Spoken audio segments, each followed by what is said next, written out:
Delhi police के inspector Ashwin Rathore को एक अजीब और डरावना केस सौंपा गया। केस का नाम था मोक्ष कदवार। यह नाम सुनते ही पुलिस स्टेशन में एक अजीब सा सन्नाटा छा गया। कदवार एक पुरानी और रहस्यमयी इमारत थी जो शहर के बाहरी इलाके में स्थित थी। कहा जाता था कि इस इमारत में जो भी गया वह कभी वापस नहीं आया। केस की शुरुआत अश्विन को यह केस तब मिला जब कुछ महीनों में वहां 4 लोगों के लापता होने की रिपोर्ट दर्ज की गई। आखिरी केस एक लड़की निष्ठा वर्मा का था, जिसने वहां जाने से पहले अपने दोस्त को फोन पर कहा था, मैं मोक्ष कदवार जा रही हूं, अगर मैं वापस ना आऊं तो पुलिस को खबर करना। कदवार की पहली झलक। अश्विन अपनी टीम के साथ कदवार पहुंचे।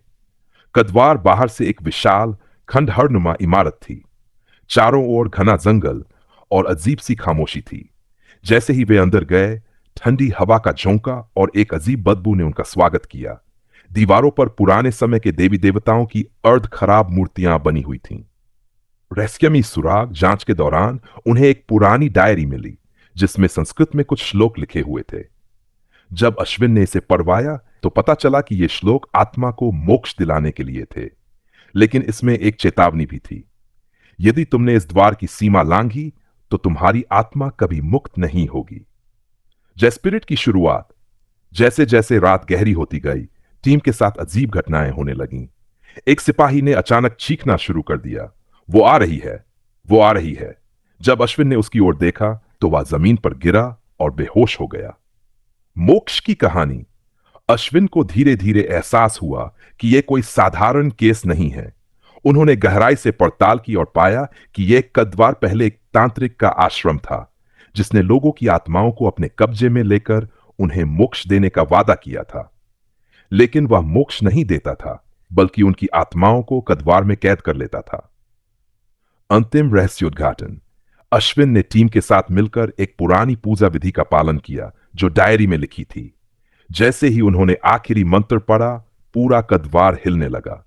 एक तेज चीख सुनाई दी और उन सभी आत्माओं ने वहां से मुक्ति पाई। लेकिन कहानी यहीं खत्म नहीं हुई।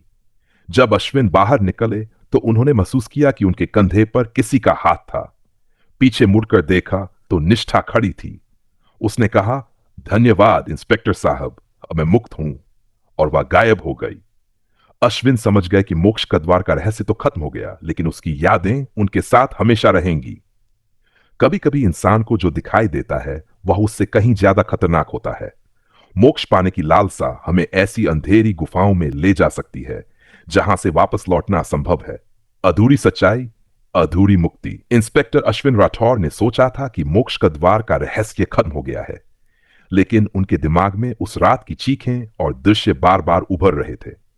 उन्हें ऐसा लगता था जैसे कदवार ने उन्हें अपनी ओर खींच लिया हो। नई शुरुआत या नई मुसीबत। कुछ दिनों बाद अश्विन को एक और कॉल आया। इस बार मामला मोक्ष कदवार से कुछ ही किलोमीटर दूर स्थित एक पुरानी हवेली का था। स्थानीय लोगों ने शिकायत की थी कि वहां से भी अजीब अजीब आवाजें सुनाई देती हैं और कुछ लोग जो वहां गए थे वापस नहीं लौटे। अश्विन को तुरंत एहसास हुआ कि यह मामला भी कहीं न कहीं मोक्ष कदवार से जुड़ा हुआ है। उन्होंने उस डायरी को फिर से खोलकर पढ़ा जो उन्हें कदवार में मिली थी। उसमें एक जगह लिखा था, कदवार केवल एक द्वार है, जो इसे पार करता है वह अगली कड़ी की ओर बढ़ता है। मोक्ष का सफर यहीं खत्म नहीं होता। हवेली का खौफनाक सच। हवेली पर पहुंचते ही अश्विन ने महसूस किया कि यहां की ऊर्जा मोक्ष कदवार से भी ज्यादा खतरनाक है। हवेली के अंदर का माहौल बेहद डरावना था। दीवारों पर खून के धब्बे और फर्श पर अजीब से निशान थे। हवेली के मुख्य कमरे में एक बड़ा सा शीशा था जिसके ऊपर संस्कृत में कुछ लिखा था। जब उन्होंने पास जाकर पढ़ा तो लिखा था, जो आत्मा मुक्त हुई है वह यहां बंधी रहेगी, केवल समय ही उसे मुक्त कर सकता है। एक नई आत्मा का प्रकट होना। जांच के दौरान अश्विन और उनकी टीम को हवेली के बेसमेंट में एक बंद दरवाजा मिला। दरवाजा खोलते ही अंदर एक लड़की की आवाज सुनाई दी। यह आवाज निष्ठा की थी। वह कह रही थी, इंस्पेक्टर साहब, आपने मुझे मोक्ष दिलाने की कोशिश की, लेकिन मैं अब भी फंसी हुई हूं। मेरी आत्मा को मुक्त करें, वरना और भी आत्माएं बन जाएंगी। आखिरी कड़ी। अश्विन ने समझा कि यह मामला उनकी सोच से ज्यादा बड़ा और गहरा है। उन्होंने डायरी के बाकी पन्ने पढ़े जहां एक तांत्रिक विधि का जिक्र था। विधि के अनुसार आत्माओं को पूरी तरह मुक्त करने के लिए उन्हें एक विशेष मंत्र का उच्चारण करना होगा और साथ में अपने अंदर की सबसे गहरी इच्छाओं का त्याग करना होगा। अश्विन ने मंत्र पढ़ा, लेकिन जैसे ही उन्होंने ये किया, हवेली में भयानक हलचल शुरू हो गई। हवा तेज हो गई, शीशा टूट गया और एक एक करके सारी आत्माएं प्रकट होने लगीं। उन आत्माओं ने अश्विन से मदद की गुहार लगाई। अश्विन ने अपनी पूरी हिम्मत जुटाकर अंतिम मंत्र पढ़ा। उसी पल पूरी हवेली एक चमकदार रोशनी में तब्दील हो गई और फिर गायब हो गई। अंत या नई शुरुआत? अश्विन को बाद में पता चला कि वह हवेली और मोक्ष का द्वार दोनों एक ही तांत्रिक की काली विद्या का हिस्सा थे। हालांकि उन्होंने आत्माओं को मुक्त कर दिया था, लेकिन डायरी के अंतिम पन्ने में लिखा था, मोक्ष का यह खेल यहीं खत्म नहीं होता, यह केवल शुरुआत है। जो इसे छेड़ेगा वह इसका हिस्सा बन जाएगा। अश्विन ने डायरी को जला दिया, लेकिन वह जानते थे कि यह रहस्य अभी पूरी तरह खत्म नहीं हुआ। उनकी आंखों में डर और जिम्मेदारी का एक नया एहसास था। क्या अश्विन अब इस रहस्यमयी खेल का हिस्सा बन चुके थे? यह तो समय ही बताएगा। अश्विन राठौर ने सोचा कि डायरी को जलाकर उन्होंने इस खतरनाक खेल का अंत कर दिया है, लेकिन उनकी जिंदगी में अब भी कुछ अधूरा था। हर रात उन्हें अजीब सपने आते, आत्माओं के चीखने की आवाज, मोक्ष का द्वार की दीवारें और वह हवेली। सपनों में निष्ठा बार बार उनसे कहती, यह केवल शुरुआत है इंस्पेक्टर, तुम्हें वह देखना बाकी है जो बाकी दुनिया नहीं देख सकती। रहस्यमय फोन। एक रात जब अश्विन अपने घर पर थे, उनके फोन की घंटी बजी। कॉल एक अनजान नंबर से थी। कॉल उठाते ही एक भारी डरावनी आवाज आई, तुमने खेल शुरू कर दिया है इंस्पेक्टर, इसे खत्म करने का एक ही तरीका है, सत्य को उजागर करना। अश्विन के रोंगटे खड़े हो गए। उन्होंने तुरंत कॉल ट्रेस करवाने की कोशिश की, लेकिन कॉल कहीं से भी ट्रेस नहीं हुई। उन्हें एहसास हुआ कि यह मामला अब उनके हाथों से बाहर जा रहा है। डायरी का राज। डायरी जलाने के बावजूद उसके कुछ हिस्से अभी भी बच गए थे। जब अश्विन ने उन हिस्सों को देखा तो उसमें एक जगह का जिक्र था, मृत्यु कुंड।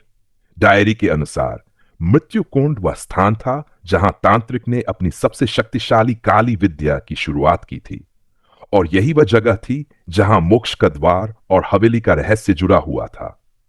मृत्यु कुंड की यात्रा। अश्विन ने अपनी टीम को साथ लिया और मृत्यु कुंड की ओर निकल पड़े। यह जगह शहर से करीब 20 किलोमीटर दूर एक घने जंगल के बीच में थी। रास्ता बेहद खतरनाक और सुनसान था। जैसे ही वे वहां पहुंचे, हवा अचानक ठंडी हो गई। चारों तरफ अजीब सी खामोशी थी। मृत्यु कुंड एक विशाल गड्ढा था जिसके चारों ओर काले रंग की राख बिखरी हुई थी। वहां पहुंचते ही अश्विन को अजीब सा एहसास हुआ, जैसे कोई उन्हें देख रहा हो। तभी गड्ढे से एक भयावह काली छाया उठी। वह छाया बोलने लगी, तुमने मोक्ष का द्वार को छेड़ा, अब तुम्हारी आत्मा मुक्त नहीं होगी। अश्विन की परीक्षा। छाया ने अश्विन और उनकी टीम को एक गोल घेरे में बंद कर दिया। वह बोली, तुम में से केवल एक ही जीवित बाहर जा सकता है। यह तुम्हारी परीक्षा है, सत्य और त्याग का चुनाव करो। अश्विन ने साहस दिखाया और कहा, मैंने इस खेल को खत्म करने की जिम्मेदारी ली है। मुझे नहीं पता यह सब क्यों हो रहा है, लेकिन मैं इसे खत्म करके रहूंगा। आत्माओं का निर्णय। तभी निष्ठा और अन्य आत्माएं प्रकट हुईं। उन्होंने छाया से कहा, यह इंस्पेक्टर हमें मुक्ति दिलाने के लिए आया है, इसे मत रोक, इसे मदद कर। छाया ने एक पल के लिए सोचा और कहा, अगर यह सच में हमारी मुक्ति चाहता है तो इसे सबसे बड़ा बलिदान देना होगा, अपने जीवन के पीछे की हर लालसा छोड़नी होगी। अश्विन ने हामी भर दी। जैसे ही उन्होंने सहमति दी, उनकी आत्मा एक उज्जवल रोशनी में बदल गई। अचानक चारों ओर का अंधेरा गायब हो गया। मृत्यु कुंड शांत हो गया और वह छाया हमेशा के लिए खत्म हो गई। अंत या अगला अध्याय। अश्विन और उनकी टीम जंगल से बाहर आ गए, लेकिन अश्विन को पता था कि यह मामला खत्म नहीं हुआ है। डायरी के आखिरी शब्द उनकी याद में बार बार गूंजते रहे, सत्य को समझने के लिए अपनी आत्मा को मोक्ष की ओर झुकाना पड़ेगा। जो इसे छू लेगा वह इसका हिस्सा बन जाएगा। अब अश्विन जान गए थे कि उनका जीवन इस रहस्यमय खेल का एक अभिन्न हिस्सा बन चुका है। अंधकार के इस खेल में क्या कभी रोशनी पूरी तरह जीत पाएगी,